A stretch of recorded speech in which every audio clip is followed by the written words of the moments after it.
Sir sir ఇప్పటి madam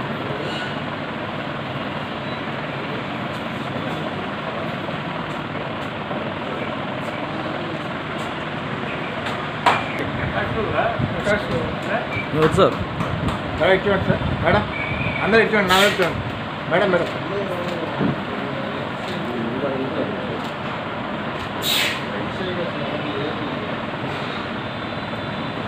గారి కవిత్వాన్ని ఇంతకుముందు నేను చదివింది తక్కువే, కానీ ఈ పుస్తకాన్ని నేను ఆమూలాగ్రం చదివాను అనమాట. ఆ ఆనందం మంచి కవిత్వాన్ని చదివినప్పుడు ఈ మనసంతా ఒక కాంతిగా నిండిపోతుంది అనమాట.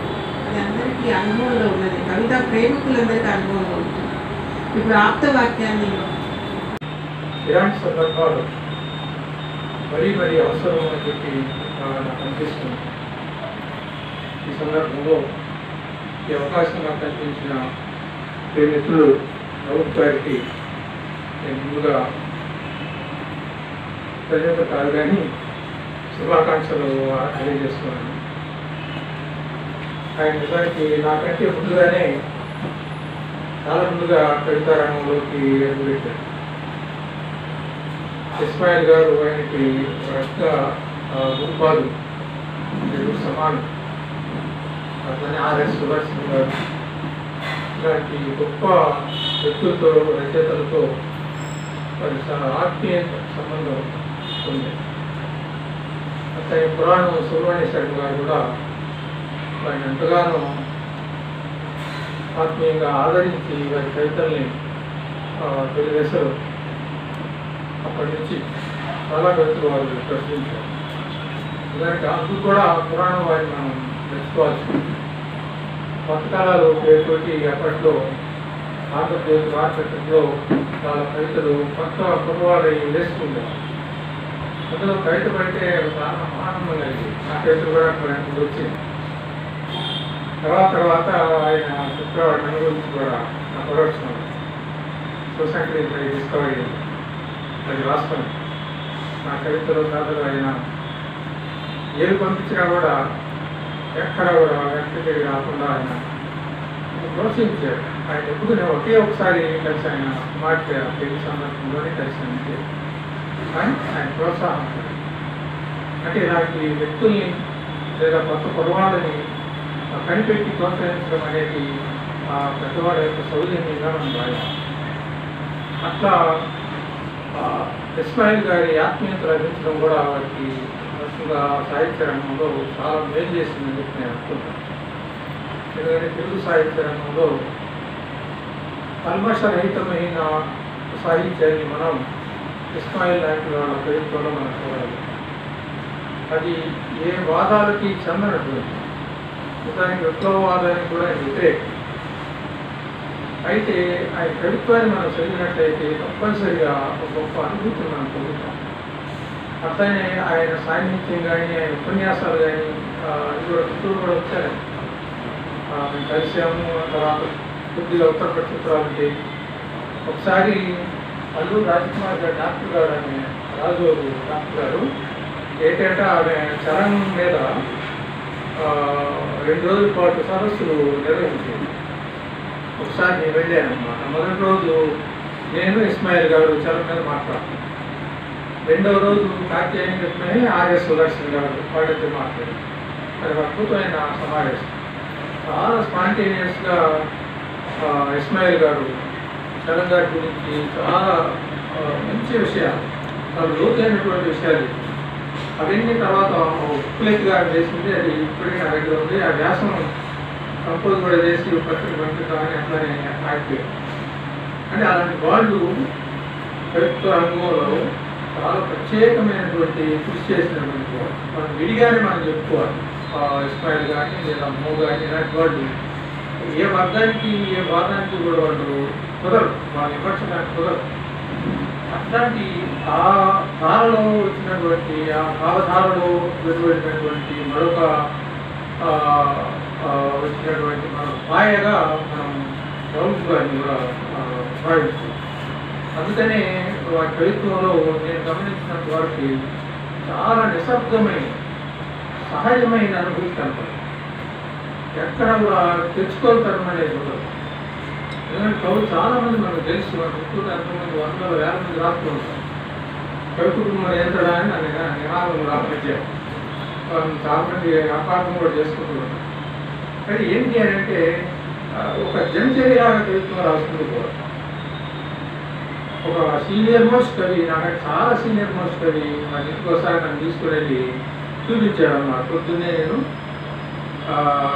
కాకిటికలు అయిన తర్వాత కలకాయలు తీసుకొని దాని మీద చక్కగా రూలు కొట్టుకుంటాను.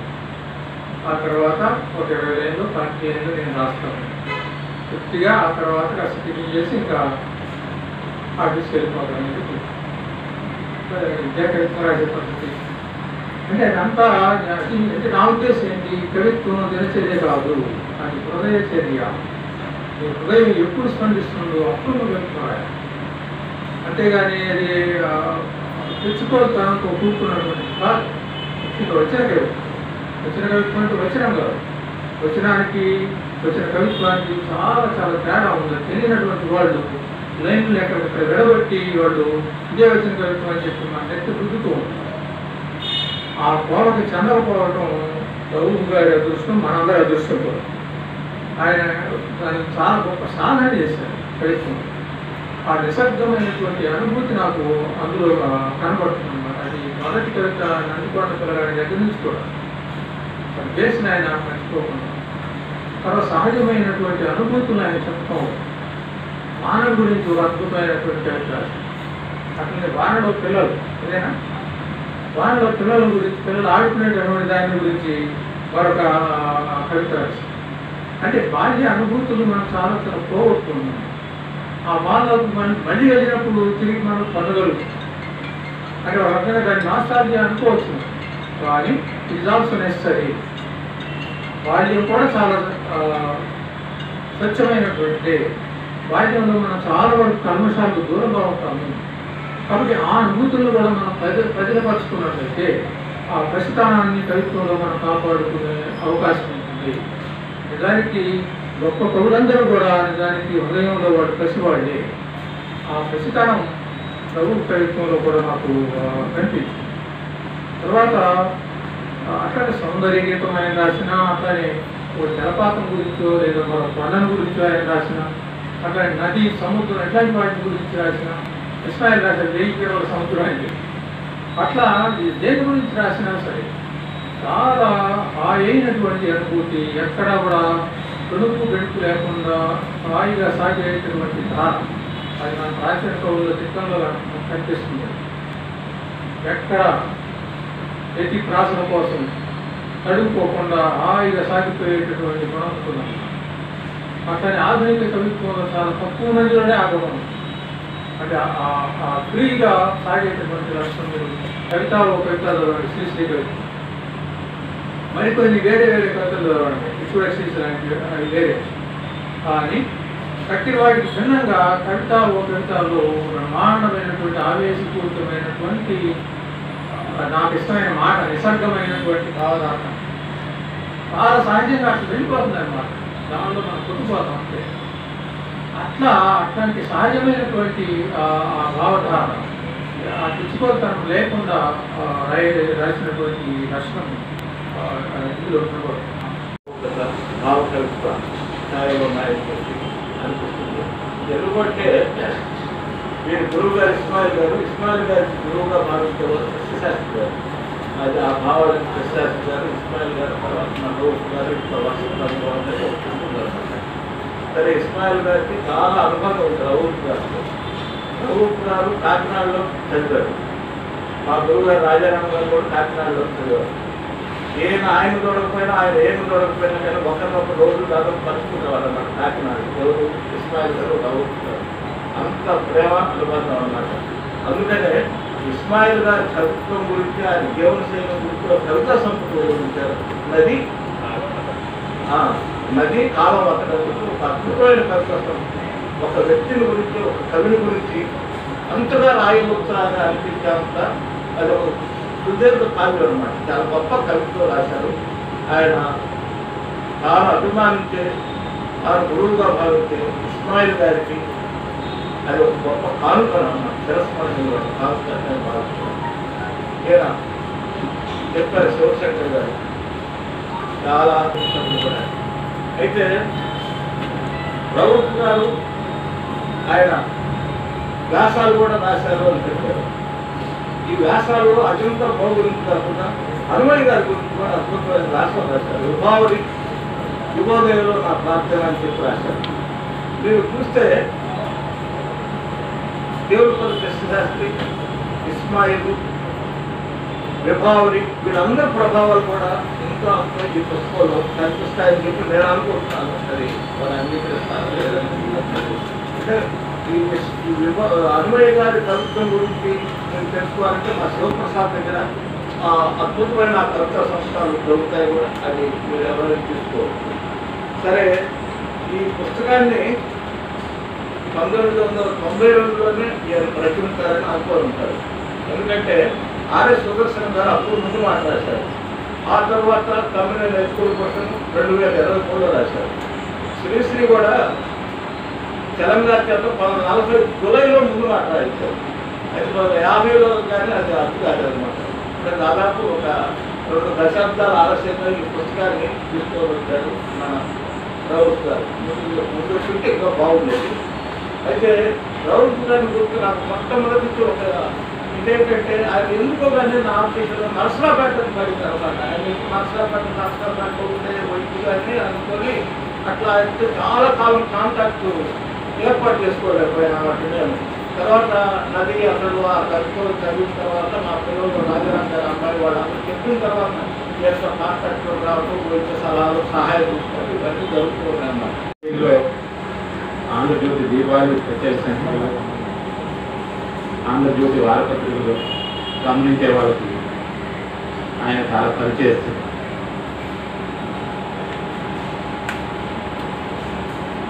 నేను 83-84లో కవిత్వం రాసేటప్పుడు వీళ్ళందరూ చాలా సీనియర్ కవులు. ఆయన గురువు గారు ఇస్మాయిల్ గారు.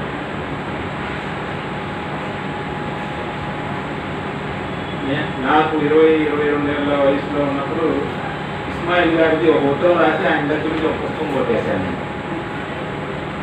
రాత్రి వచ్చిన రహస్య పవాన. అందులో చాలా కవిత్వంలో కూడా ఇస్మాయిల్ గారు గురించి మీ అందరికీ తెలుసు. ఆయన చదువుకున్న తర్వాత కవిత్వం అంటే ఏంటో సరే ఈ వాద వివాదాలు ఇవి పక్కన పెడితే కవిత్వం అంటే ఏంటో అర్థమవుతుంది. ఆయన వారసులు కవిత్వంలో ఉన్నారు. ఆ వారసుల్లో ఒకరు రౌఫ్ గారు. చాలా అంటే రౌఫ్ గారు నాకు బాగా తెలుసు. ఆయన అంతర్దేశం దగ్గర నుంచి తర్వాత ఇందాక నదీ కాలం అతను కానీ జీవి నరసింహరావు గారిని రాసిన పోయిట్రీ కానీ అట్లాగే ఎవరికి తెలియని ఇంకో పుస్తకం గురించి కూడా నాకు తెలుసు. ఒకడు ఆ ఇంకొకడు అని ఈ మధ్య కాలంలో ఒక నవల రాశారు. 84 పేజీల నవల అది. సరే, ఇప్పుడు మనం కవిత్వం గురించి నేను ఏం మాట్లాడతాను అన్నదానికి నేను కవిత్వం రాసి ఒక 20 సంవత్సరాలు అయింది. 1990లో నేను చెప్పు చెరువు కవిత రాశాను.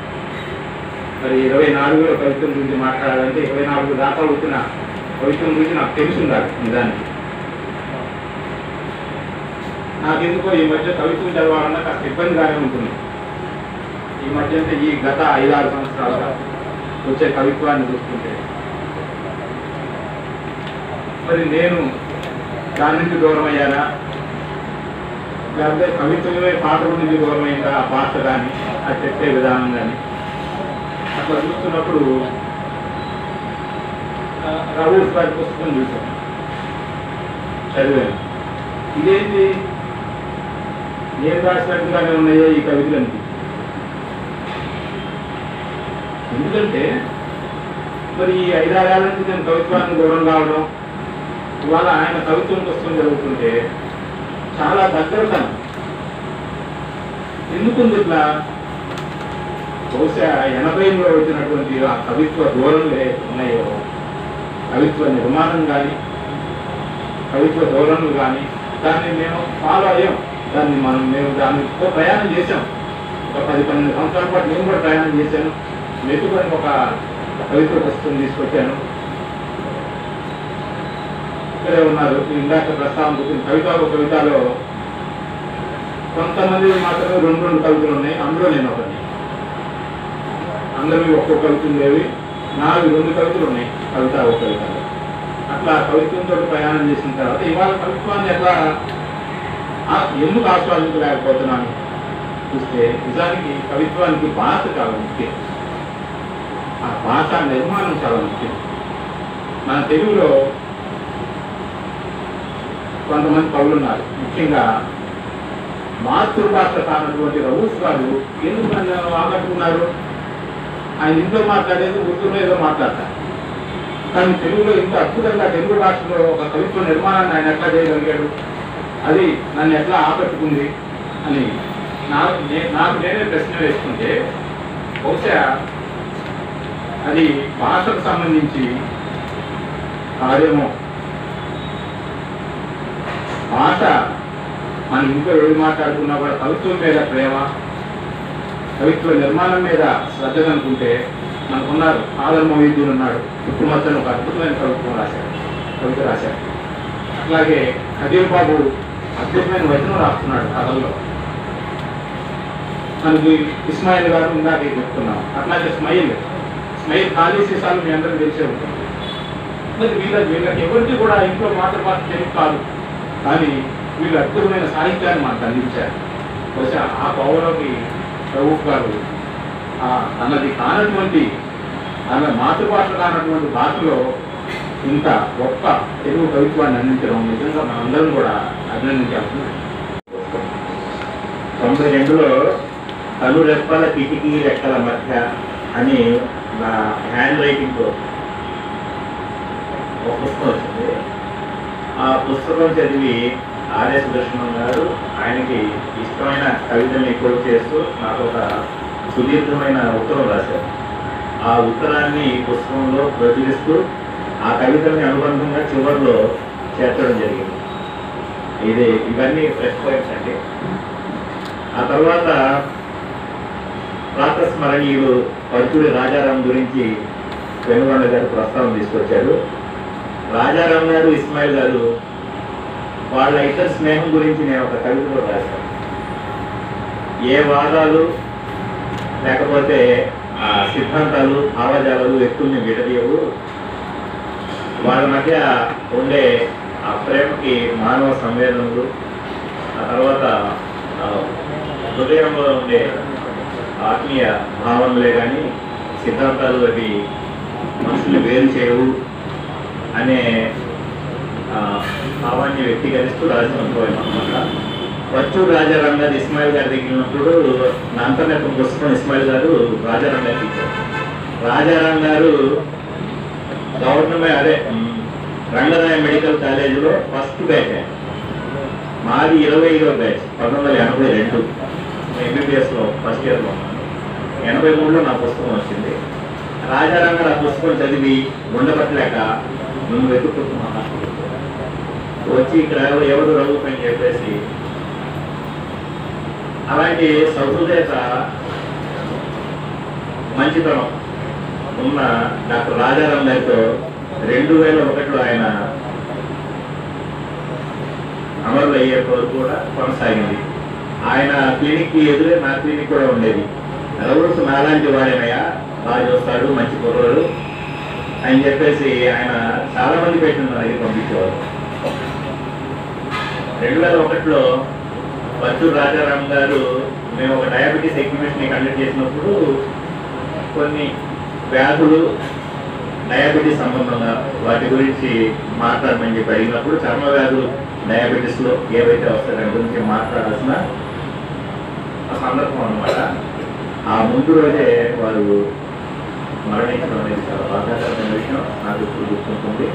పరుచూరి రాజారాం గారి పేరు మీద అవార్డు నెలకొల్పినప్పుడు మొదటి అవార్డు ఇస్మాయిల్ గారికి ఇచ్చారు. ఆ సభలో నేను ఉన్నాను.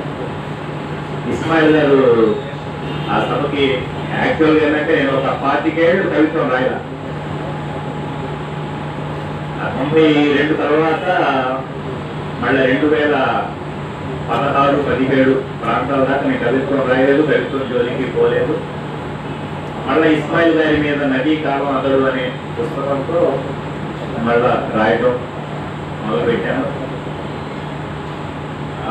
ఆ పుస్తకాన్ని ఆవిష్కరిస్తూ శివారెడ్డి గారు రఘు కవిత్వం రాయట్లేదని ఎవరు చెప్పారు, అతను రాయకపోయినా కూడా కవే ఆయన చెప్పేసి ఒక మాట అన్నారు. కవిత్వం రాయలేదు కానీ కవిత్వాన్ని ఫాలో అవుతూ వచ్చాను. ఆ రోజుల్లో 80 ప్రాంతాల్లో పురాణం సుబ్రహ్మణ్య శర్మ గారు కొత్త కథలు శీర్షికన 1978లో 9th క్లాస్ చదువుకున్నారు. కొత్త కథలు శీర్షికన పరిచయం చేశారు. అంతర్నేత ఆవిష్కరణలో ఆయన ఆవిష్కర్త ఇవాళ పార్టీనేత గారు ఈ పుస్తకం ఆవిష్కర్త. ఆయన రఘుని డిస్కవర్ చేసింది నేనే అని సగర్వంగా చెప్పుకోవడానికి నేను చాలా ఆనందిస్తున్నాను అని చెప్పి సభాముఖంగా చెప్పారు. అలాగా ఆయన ఎక్కడ టాలెంట్ ఉంటే ఎవరు బాగా రాస్తా ఉంటే ప్రామిసింగ్ పోయిట్స్ ఆయన ఎవరైతే భావించారో వాళ్ళని చాలా ఎంకరేజ్ చేశారు. నేను పాటినేని శివశంకర్ గారు, కట్టగడ్డ దయానంద గారు, వసీలా, సౌదా, అఫ్సలు, సీతారాం, రసేను, ఆ రోజుల్లో యువకులు మేమంతా ఒక బ్యాచ్ అనమాట. వయసులో కాస్త చూస్తా ఆ తేడాలు ఉన్నా కూడా మేమంతా 80 ప్రాంతాల కవులం అన్నమాట. ఆ రోజుల్లో కవిత్వం ఒక గొప్ప మలుపు తీసుకుంది. 1950, 60, 70 ప్రాంతాల్లో కవిత్వం కంటే విభిన్నమైన కవిత్వం. ఆ పునాదుల మీద వచ్చిన వాళ్ళం కాబట్టి ఆనాటి కవులతో ఆ సాంగత్యం, సాన్నిహిత్యం ఇవాటి కూడా నాకు కొనసాగుతుంది. నేను అందరికీ సమీపంగా మూవ్ కావడం అనేది చేయలేను. నాకు నచ్చిన వ్యక్తులతోనే, నచ్చిన ప్రభుత్వంతోనే నేను కలిసి నడవడం, వాళ్ళతో మిత్రుత్వం, స్నేహం చేయడం అది జరుగుతాం.